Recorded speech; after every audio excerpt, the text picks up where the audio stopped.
Hey, good morning, everyone. I hope y'all doing well today. Today is Monday, November 3rd, 2025. So today we're going to talk a little bit about what's going on with the SNAP crisis in the United States, food crisis, food stamp crisis, whatever you want to call it, and how it's affecting ordinary Americans, how it's affecting Americans here where I live in Connecticut, and what possibly may come of it, and what the administration has announced and where we're going to go from here. So, let's break it down and, go from there. So, essentially, back on Friday, on Halloween, the 31st, with President Trump, he wanted to go what he termed the nuclear option in terms of solving the crisis. So, we clearly see now that that hasn't happened. Now here we are, November 3rd, third day of SNAP, when usually the benefits will, depending on your last name and in alphabetic order. I'm not sure if they do that in every other state. Connecticut here, yes, we do that. So for Saturday, Sunday, and today, the 3 days when SNAP benefits arrive in people's accounts. I used to, when I was younger, I started when I was 12 years old. I started getting SNAP benefits up until I finished college, actually. So I would get them on the second day of the month. So yeah, they would come in on the card, supplemental nutritional assistance program. They give you cards in Connecticut, little silver cards. Yeah, so essentially the benefits did not arrive, and here we are, the third day. Nobody has their benefits. Treasury Secretary said that they would hopefully get the benefits as early as Wednesday, rolling again. But again, with the government bureaucracy, I wouldn't believe anything they say. I hope they get them as soon as today, but that, of course, is just a hope and not something we can actually rely on.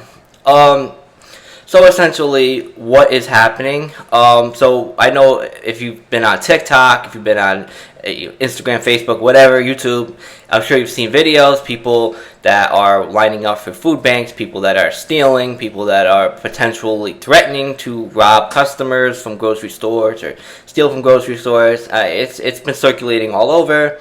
And here in Bridgeport, Connecticut, where I grew up, where I'm located, we've had some pretty big lines at the food banks this weekend. I'm not sure about this morning. I haven't really been out there yet to really see how things are, but this on Saturday I actually have a clip that a photo from a clip from a popular channel that I actually frequent on here that shows that people were getting aggravated, people were angry, people were frustrated, people were upset, scared that they were not going to be able to get enough food when they were lining up at the food banks. And I know this is pretty prevalent throughout the country, and even before this crisis hit, food bank lines in Bridgeport, Connecticut have been notoriously long. We have multiple food banks throughout the city, but the city is extremely impoverished. If you are from Connecticut, if you're from this area, if you know about Bridgeport, Connecticut, you will probably be familiar.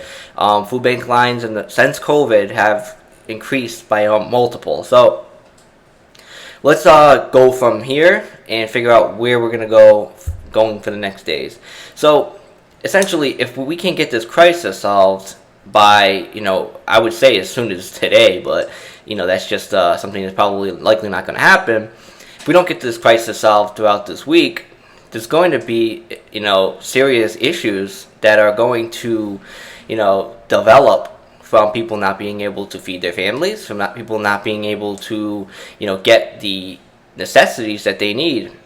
And, it's very unfortunate because our president just had a Great Gatsby-themed Halloween party on Friday where he and all of his close associates, if you can call them that, and friends, at Mar-a-Lago, his estate, where they all had, a massive gala,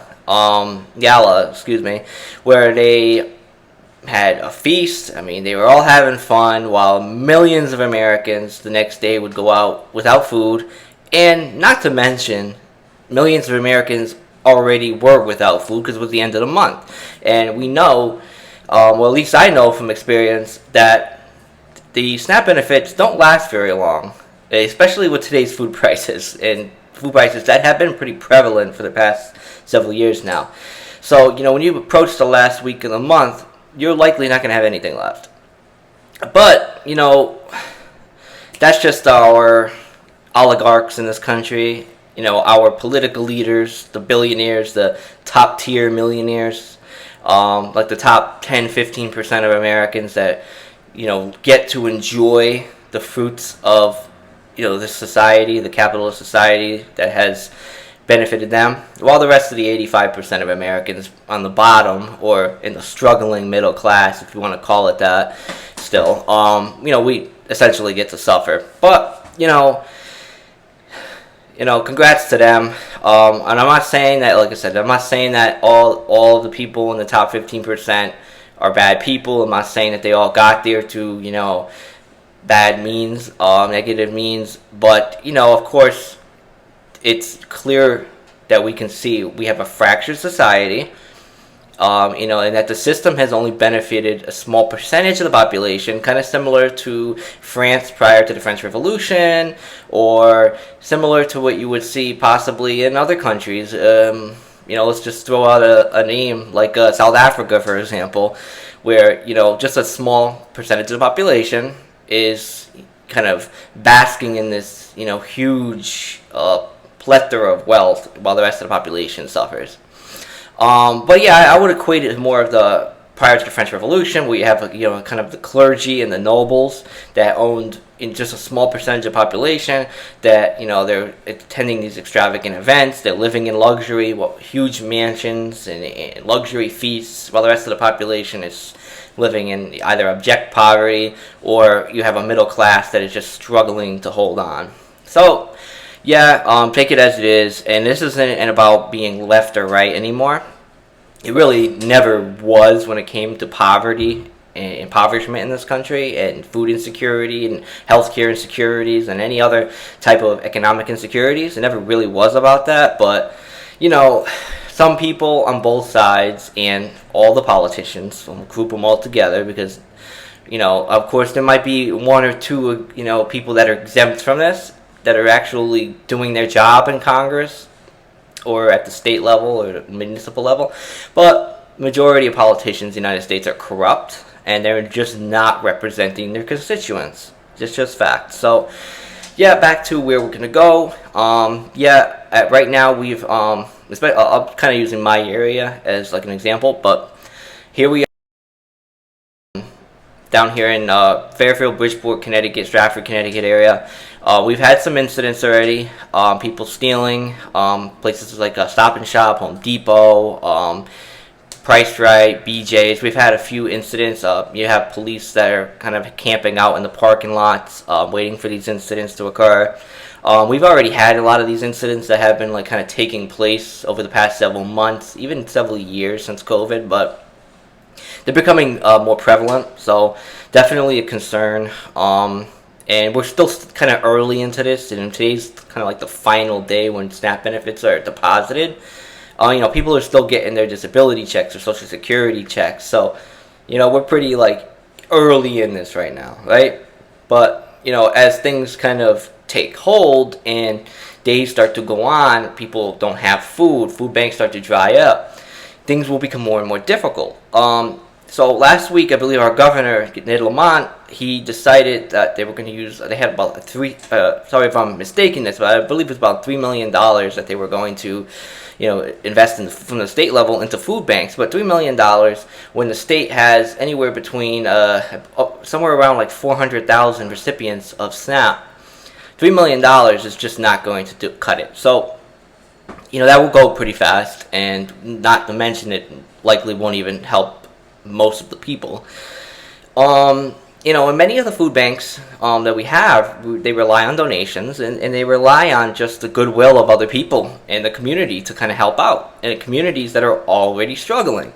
In the state of Connecticut, we not only have Bridgeport, but we have people in Norwalk, Stamford, Waterbury, Danbury, Hartford, New Haven, New London, New Britain, just Torrington, we have cities all over the state that have immense amount of poverty and people that rely on these programs in order to feed their families. And, it's easy for people to pass judgment, of course. There are people that may have never had to use SNAP benefits. There are people that have stereotypes, reinforced stereotypes in their minds that they say that only, minorities in the United States use SNAP benefits, or only poor people use them, or whatever people, kind of craft in their mind. I've heard it all. But it's not the truth. And the fact of the matter is there are tens of millions of Americans of all different races, religions, ethnic backgrounds that rely on SNAP benefits to feed their families. And many of them are children. And we are living in the world's first or second largest economy, depending on how you look at it. It doesn't matter because we are the top tier economy in the world. And there should not be this much poverty, but there is. And our country is becoming more and more divided and poorer as we go on throughout the years. Our economy is slowly being replaced as, a top tier economy. We have other countries, not only China, but you have Brazil, you have India, you have Indonesia, you have Mexico, you have the old world economies, quote unquote, that are still competing, like Japan, South Korea, Britain, France, Germany, Spain, Italy, etc. And the BRICS nations, and then they're kind of like their associate nations like Ethiopia and Kenya, that are, all of these economies are competing and they're starting to grow, especially the economies that are still developing. And everyone is kind of, taking a little bit of a bite out of the superiority of the United States. And the United States is just no longer the only country, quote unquote, in the world that is dominating the economic sphere. So, with that being in mind, we have a lot to compete with, and we are losing our status here. And poverty is increasing. We can go through the entire history of why we've led to where we are today, with the meltdown of the manufacturing industry. But we're not going to get into it. We're going to keep this primarily about the crisis right now with SNAP benefits. I'm just kind of giving you an overview. And I know I'm probably talking a little fast here, but I'm trying to go through everything. I don't want to prolong this video forever. So yeah, essentially, where are we going to go from today, the next week? I know I just touched over that, but I'll just give you kind of like what I think. So, essentially, if we don't get this solved in the next few days, we are going to see more and more of the stealing, more and more of the looting, the robberies, the thefts.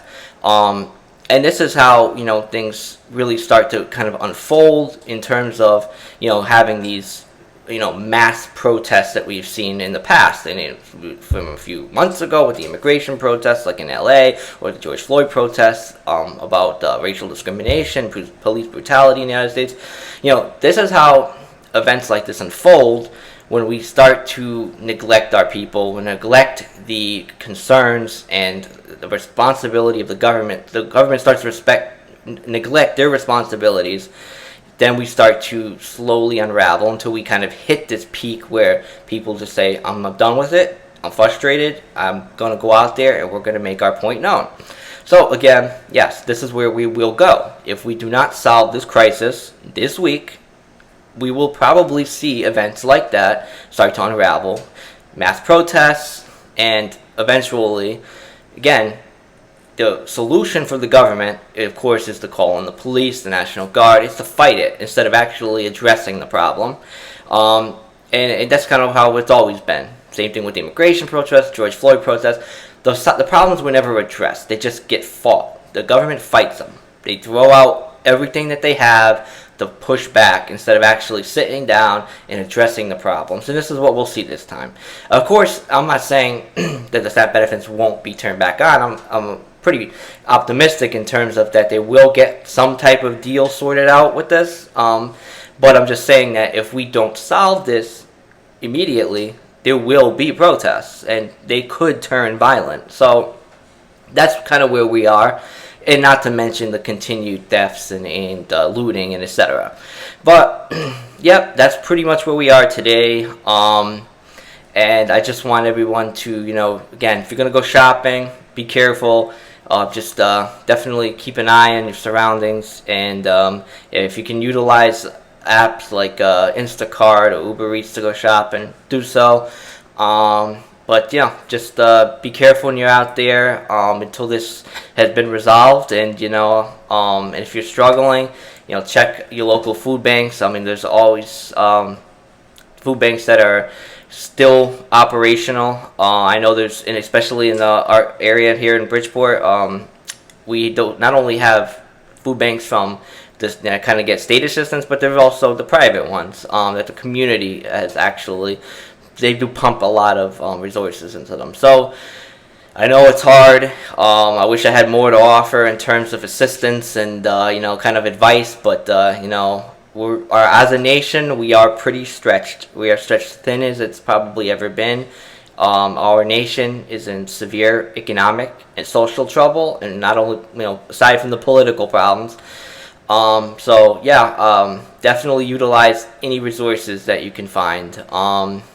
And I won't be the guy who says, call, in our state we use 211 to kind of get advice and kind of directives from assistance.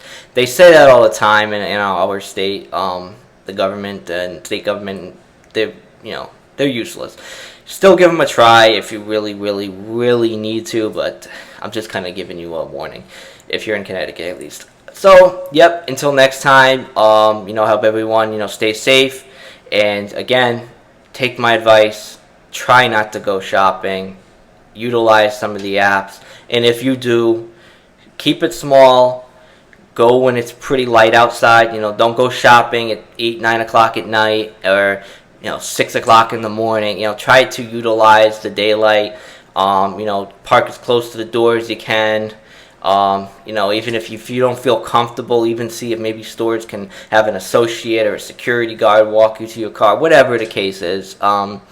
But try to utilize some smart tactics when shopping, and don't be blind to what's going on out there. Until next time, I hope all of you stay safe, and talk to y'all later.